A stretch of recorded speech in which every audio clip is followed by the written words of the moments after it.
Hello everyone. Now you will hear a short story from the movie Adventures of Paddington. Enjoy watching. Traveling through the jungles of Peru, the British geographer discovered an unknown type of bear. At first he wanted to shoot the animal, but another bear saved his life. The traveler met a family with the benefits of civilization, especially the bear liked marmalade. Surprisingly, these bears can speak humanly. 40 years have passed since the geographer sailed back to England. An already old pair of bears continues to cook marmalade and planted his nephew on it. Dessert lovers even built a conveyor, which allows you to make orange marmalade in large quantities. Despite his old age, the couple still dreams of getting to London. The measured family one night was destroyed by a strong earthquake. The house broke down from the tree and fell to the ground. Only the aunt with the nephew managed to hide in the shelter underground, and the uncle stayed outside. The next day, Mishka found the hat of his uncle. He himself was struck by a tree. The relatives sailed along the river in a boat. The aunt hid the teddy bear on a cargo ship, which is going to London. She herself is too old for travel, so she will move to a house for elderly bears. The aunt hung a sign on the neck of the nephew with a request to pamper him. There will definitely be kind people in London.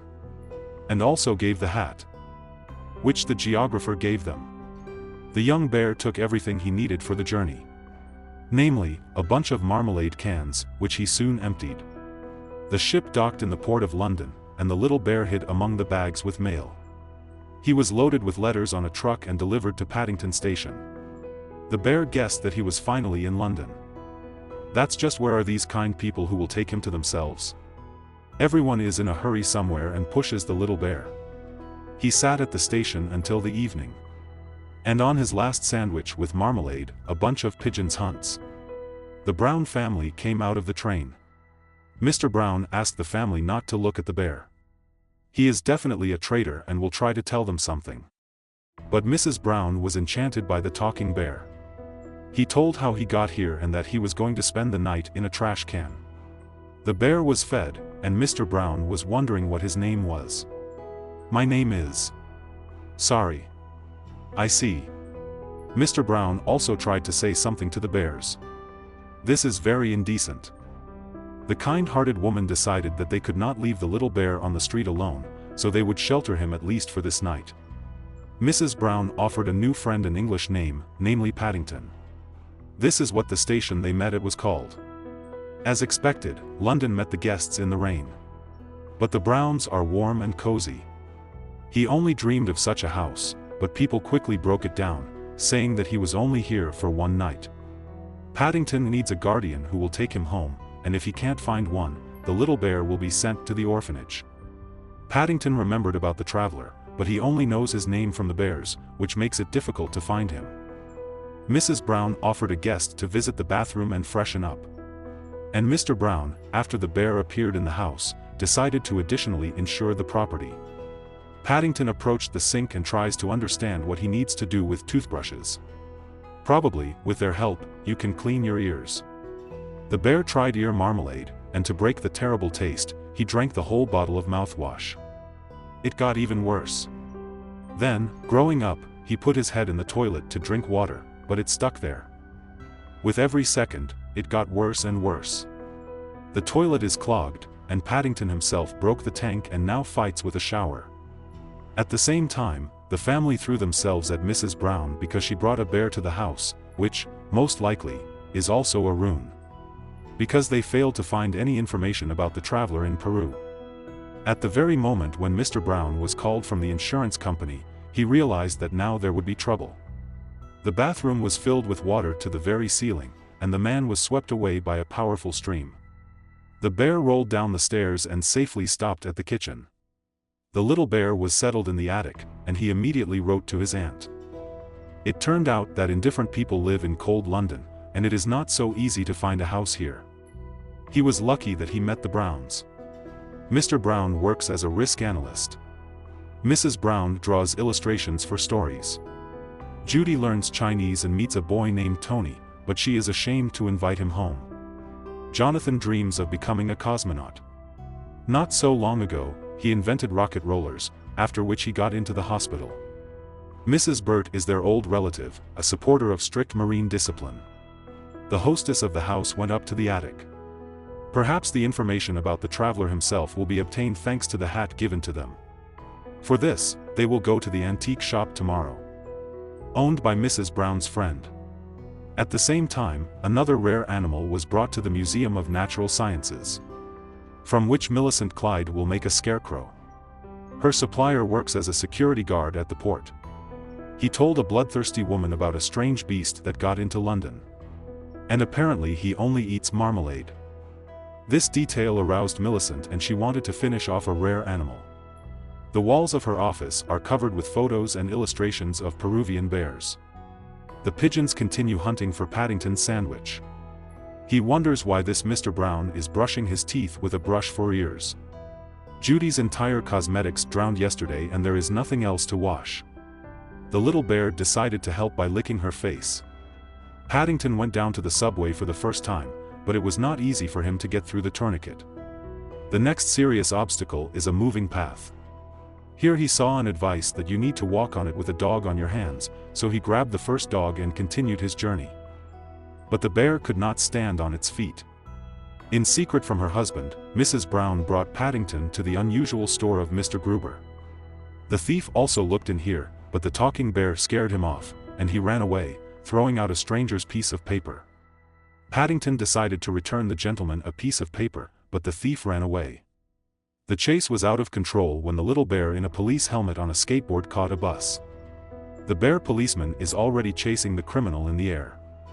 He himself, unwillingly, attacked the thief from above, and a bunch of other papers fell out of the criminal's jacket. The policeman immediately accepted him, and Paddington waved his paw at Judy, who was shy to tell her classmates about the bear, but Tony called him cool. Paddington returned to the store as a hero. Mr. Gruber just found a patch on his hat, which leads to the Geographic Academy. The maniac taxidermist got into the video surveillance center at the GD station and saw a bear on the record, which she had been hunting for a long time, as well as the number of the taxi car on which he was taken. Brown swears because of the bear, the man demands to get rid of the animal, but the children are delighted that their guest was written in the newspaper. Mrs. Bird says that before their father was not so boring, but his fatherhood changed him a lot. Please let us go with the child. Keep the flowers away, the dust is harmful to the children. Where is our motorcycle? In order for Paddington to like his dad, the children decided to put him in order and took him to the bathroom again, although the bear did not like it. Paddington was given a coat, which Mr. Brown also wore. Especially the bears liked the covers for sandwiches. The man melted and promised not to send their guest to the orphanage. Millicent found the right car and hung the taxi driver on his feet.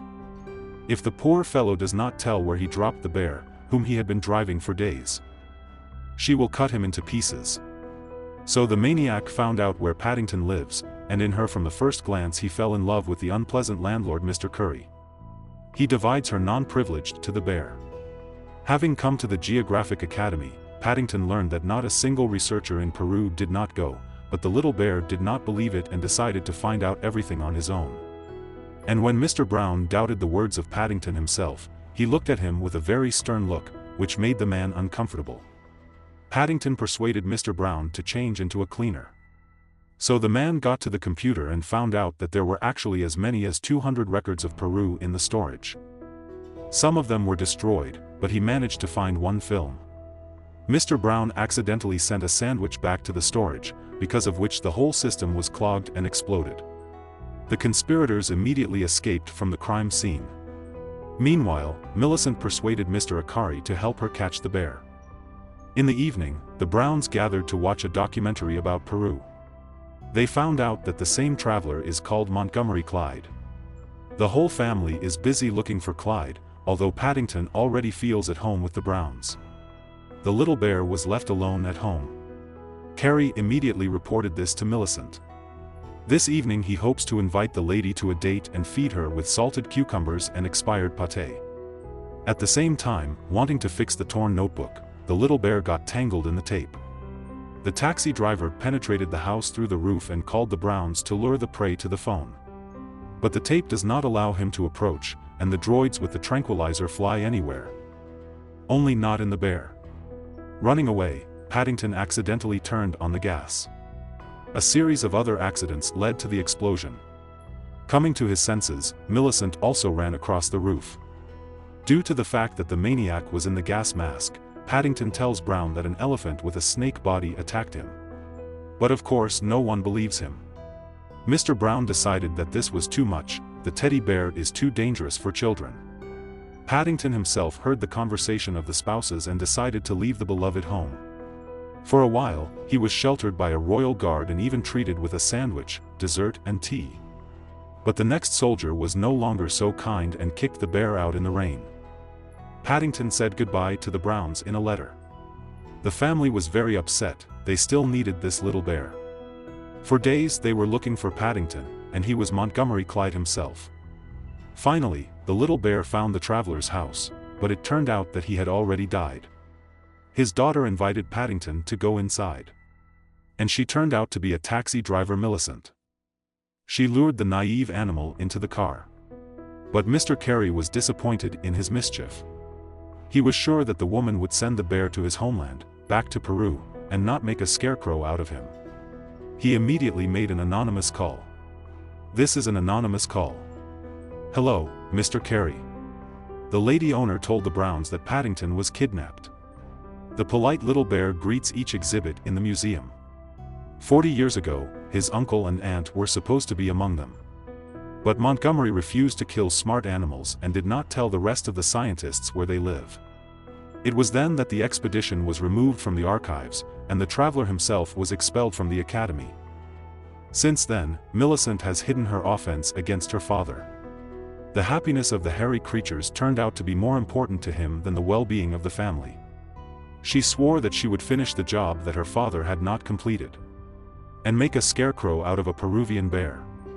This time Millicent did not miss and killed Paddington. The Browns entered the museum through the sewage. At the same time, Mrs. Bird distracts the guard and offers him to drink wine to warm up. Jonathan cut out electricity in the museum and forced Millicent to withdraw from the operation.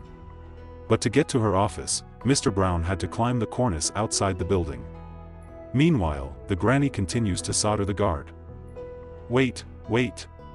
Are you a man or a weakling? Mr. Brown almost fell down, but still successfully reached the window of the cabinet in which Paddington was lying. The bear came to his senses and is now trying to escape from the museum.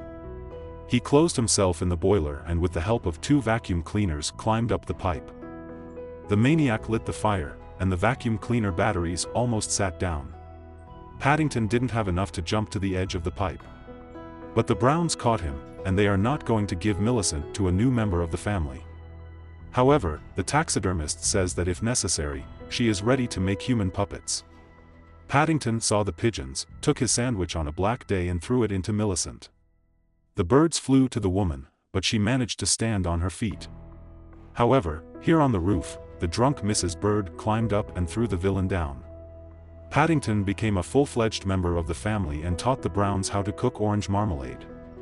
The little bear wrote to his aunt, told her that he met the daughter of a traveler and how after that she was assigned correctional work in a children's zoo. And Paddington himself finally feels at home in London.